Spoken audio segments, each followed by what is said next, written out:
Hey guys, Tales of Creed here. First off, I just want to say Happy New Year. Hope things have been going well for you guys. I wasn't really planning on doing anything for this time of year or anything, but just recently I also hit 7,000 subscribers, so I felt like I should do something for you guys. And thank you very much, by the way. But recently I've been seeing a lot of top 10s and top 5s of games of 2014, and I felt like I wanted to do that for myself as well. So I decided to make a list. And it'll be coming up very shortly, but I just want to go over one thing about it. This list is going to be about games that I played in 2014, so it might not involve games that were made or released in 2014. So that's a little thing you should know about it. And really that's about it, so I hope you enjoy, and here are my top 5 games of 2014. 5.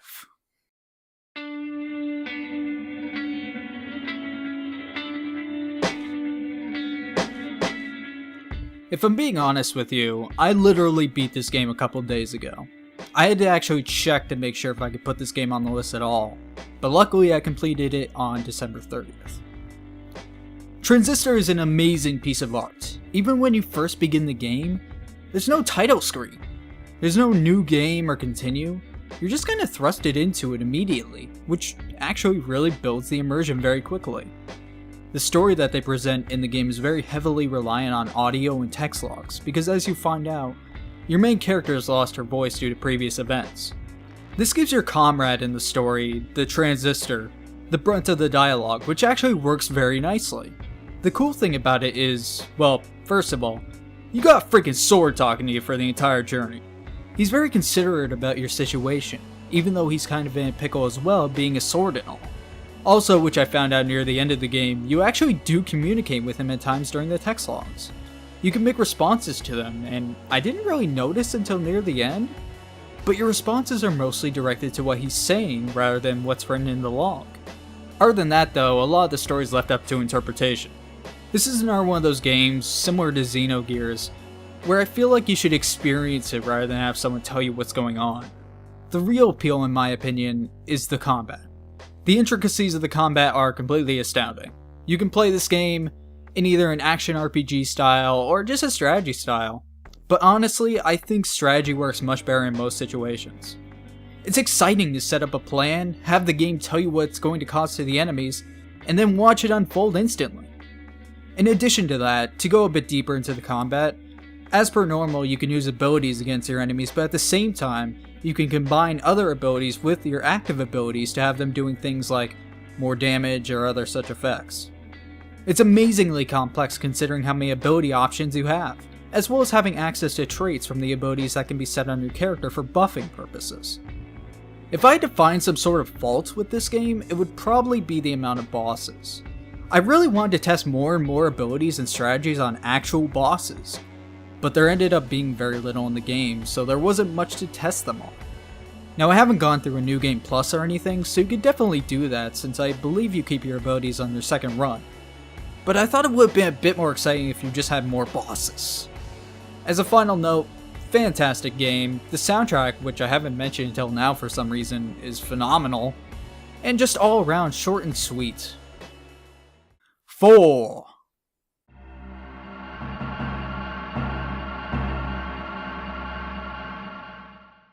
What the hell is this overrated piece of shit doing on this list? Well, let me tell you a little story. Final Fantasy is a beloved series, more so back in the 90s than today, but still, something to be beheld. I have always disliked the series, and I've made that very clear on my channel, but I'm always willing to at least try them. I never bar myself off a game that I haven't given a shot at least. Now I've actually bought this game twice, once on the PSN and once off Steam. There's nothing wrong with the PSN version at all, but I couldn't stay interested in the game for some reason. When it came to Steam though, I decided it was time to finally get through this game. At first, because I played the beginning of the game a few times, it was a chore. I was wondering to myself if I could even get through it this time, but as I got farther and farther, I found myself enjoying it more and more. I found myself being more and more invested into the game as the story began to develop, and especially when you gain access to the world map. Now if I'm being honest, this game doesn't offer too much that I haven't seen before. If anything, it felt like a watered down version of Xenogears in a lot of places, especially with how Cloud develops through the story. I feel like I mention that game a lot when playing games because it really made a large impression on how I look at them. But especially with this one, I could see the similarities very clearly. There isn't much I could really say that people haven't said before on this game though. I really enjoyed my time with it as time went on. The battle system and music are classics that no one can really put down for its time. I think the only real problem I had playing through this game was the characters at points, which is a running thing in the entire series. I never really care too much how Final Fantasy characters in general are developed, and I hold that in pretty high regards for an RPG. The same goes for this game. The only one real developing part I can remember currently is the large amount of scenes for Cloud at certain points of the game to describe who he is. These were very interesting, but I felt like it took a lot from the others. There was a clear focus on Cloud, but not very much on anyone else past when they are introduced. I'll be honest though, it's been a couple months since I played the game, so I might not be entirely right on that, but I remember feeling that way by the end of the game. All in all though, it's a classic game and probably my favorite out of the series. I enjoyed the things it did and the story it told in the end, and I can see why so many people want a remake so bad. Maybe one day, guys. Probably not. 3.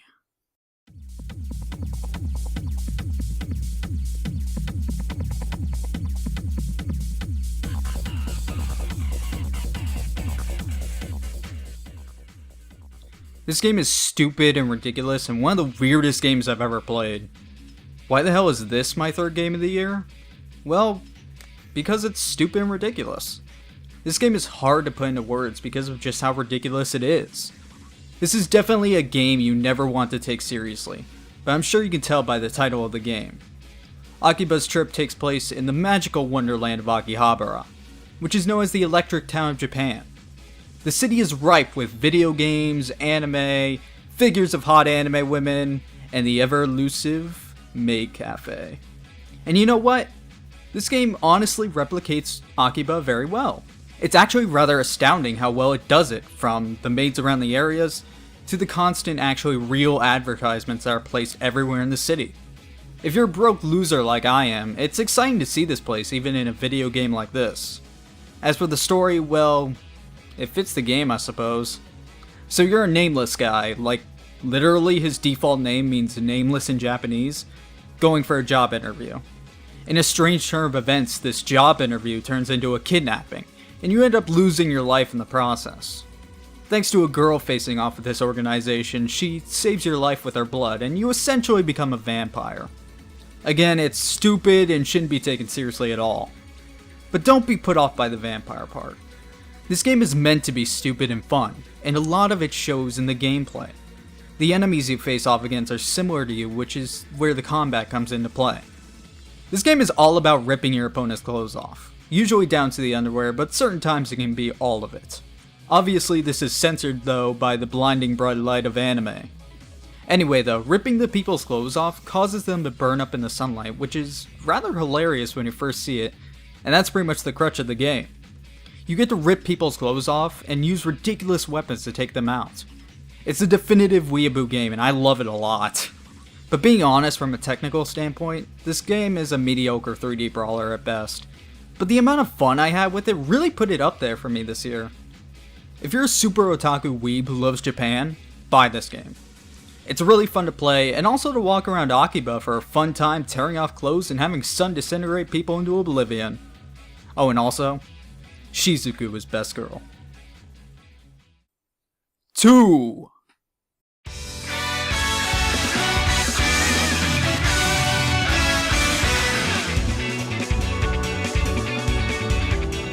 The Legend of Heroes Trails in the Sky.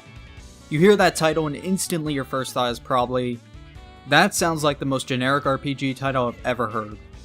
Even just taking a look at the main characters, it screams generic. Starting up the game, my initial thoughts were how I couldn't believe how cliché these already generic characters are. I say these things, but do not let these first impressions sway your thoughts of this game. This game is a prime example of not to judge a book by its cover. The amount of love thrown into this game is truly amazing and one of my favorite experiences of the year. What I mean by love is mostly through the dialogue. The amount of text is truly astounding, and complete props to Xseed for being able to translate this game because it is quite a feat.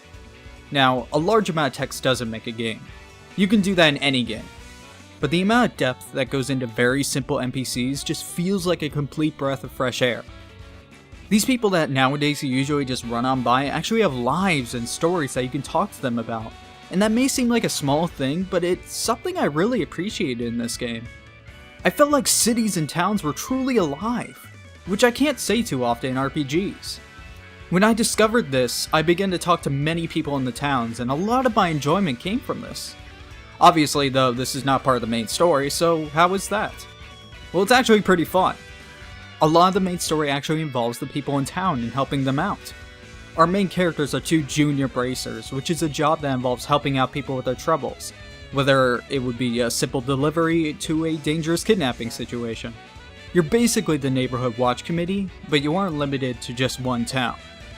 As junior bracers, your main characters must prove themselves in each of the towns they visit, having the story develop as you go along.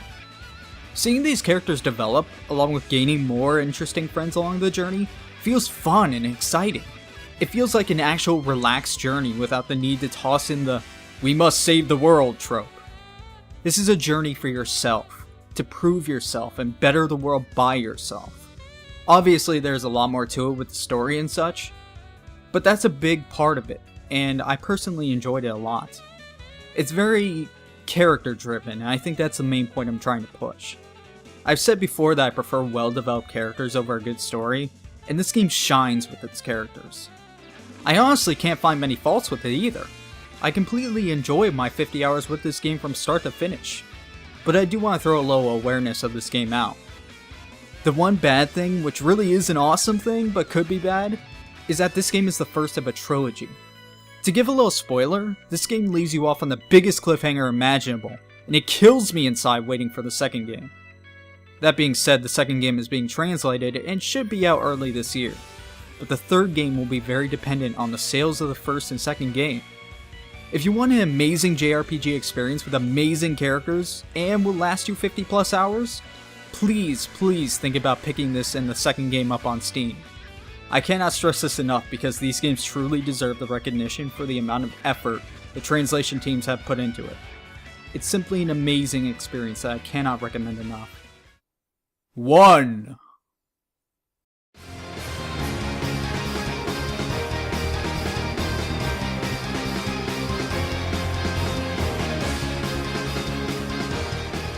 Alright, little warning. This is going to have a bit of spoilers for this game.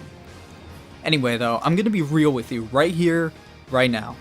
You knew this was coming, I knew this was coming, I'm a damn fanboy of this game, and I loved it a lot. I think I made that very apparent in my Let's Play of the game, but I enjoyed this game way more than I originally thought. Now, I originally wanted to keep Let's Plays off this list, but I couldn't hold back with this one. I enjoyed my time immensely with it, and it honestly became one of my favorite games of all time. But how could this game improve off the already fantastic original?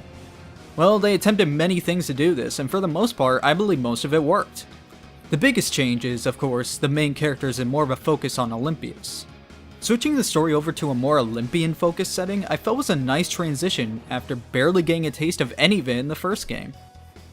In the first game, it felt like sort of a demo to get to the next world, and it was sad when it ended so quickly. So I'm really glad this game decided to expand that territory even more, and you see more of Olympias. Now as for the main characters, Ludger and L, I didn't know what to think of them at first. Even just when this first came out and I heard Ludger was going to be a, for the most part, silent protagonist slightly worried me. How in the world were they going to attempt something like that after always sticking to a pretty nice formula? Well, that's the thing here. I feel like with this sequel they wanted to try throwing it off the formula a bit. They wanted to try a few things different from the past games, which was a nice move for a sequel, because we already have these well-developed characters. So if we try these different things and it doesn't work out, people should be mostly understanding because it involves these developed characters already. Luckily though, I feel like the additions were very good. To be fair though, I don't think I would always want a silent protagonist. I like to learn about my main character through his or her words and actions, rather than relying on the player to make the decisions for them. I know that sounds kinda weird, because hey, it's a video game, so you should have full control, but I like being an outsider of sorts. I did however feel like Ludger though was a nice medium where I still learned about him through his actions, but I also made the decisions through his words. It was an interesting experiment to say the least, and for the most part, I enjoyed it. As for Elle, I loved her. She felt like the daughter I would always want, and I quickly got attached to her. I don't want to drag this on too long, but her involvement in the story was what made the story, which was a constant field trip, I suppose you could call it. In the end for them, I said this before and I'll say it again, I don't think I could imagine the Xillia series now without Ludger now. Of course, this also includes the other new characters like Julius, Beasley, and Rideau. But besides the story, let's talk about the characters, or more importantly, another new feature, which is the character chapters. So you know in the other Tales games how sometimes for a deeper look into characters, you have to go to hidden side quests and stuff? This could go for many JRPGs as well, but either way, it's a way to get more information on the characters. This game decided to streamline it into a form of chapters where between the story you can go up to your party members and help them out with their problems. Whether it would be one overarching problem over the entire game or a couple of small problems. I cannot stress enough how much I love this system for two main reasons. First is that you could easily tell when one was available by just looking at the map. And second, it provides a way to easily spend more time with the characters that you love. This was essentially a way to develop both characters that are already developed, and also Ludger to see how he reacts in their situations with them. I love spending time with my old party members and helping them with their new problems, as well as seeing how the past year affects their decision making. One major example of what makes this system so great in my eyes is Muse. Muse is a character I despised, rightfully so in my eyes, after the last game. However, with the introduction of character chapters and spending time with her to see how she changed over time, she instantly became one of my favorite characters in the game. It's amazing to see this difference into action, and this is also how games really benefit from a sequel done well. Now, as you can probably tell, there's a lot I liked about this game, but it doesn't go without its problems. Character chapters are very nice in my eyes, but it is done in a very systematic way that may turn people off. And the same could be said for the entire game, honestly. It feels more streamlined and linear than usual. But I don't really see this as a bad thing. People may think differently, of course, so it's definitely something to know. As well, the debt. You can't go anywhere without hearing about the debt. The debt is a dumb way to block you from areas in the world. I will not deny that. But if you want my honest opinion, this didn't really cause a problem. I never felt like it was really impeding my progress, and it never felt like a real bother because of the sheer amount of gold you receive in the game. Again though, it can be seen as an awful thing and a turn-off, so it needs to be stated. Other than those things, I can't say much bad about this game. I freaking loved it, and that's why I believe it deserves a top spot on this list. And there you have it, that is my top 5 games of 2014 that I played that year.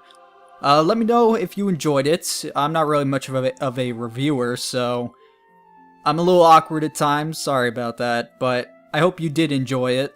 Let me know if you want to see more of this kind of thing, because I don't mind doing these kind of videos. And I feel like it's a way to spice things up a little bit on my channel. I definitely don't want to do it too much, because there's a lot of editing.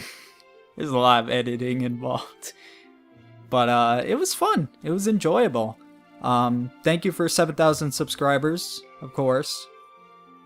Maybe next year I'll have like something bigger to do, like maybe a top 10. Because I'm trying to beat more games this year. That was one of my resolutions. Like, I have all these games on Steam. I'm like, I'm gonna beat a bunch of these. I'm gonna beat a bunch of these this year. But anyway, I don't want to drag this on. So thank you very much. Hope you enjoyed. And I'll see you guys in the Let's Plays.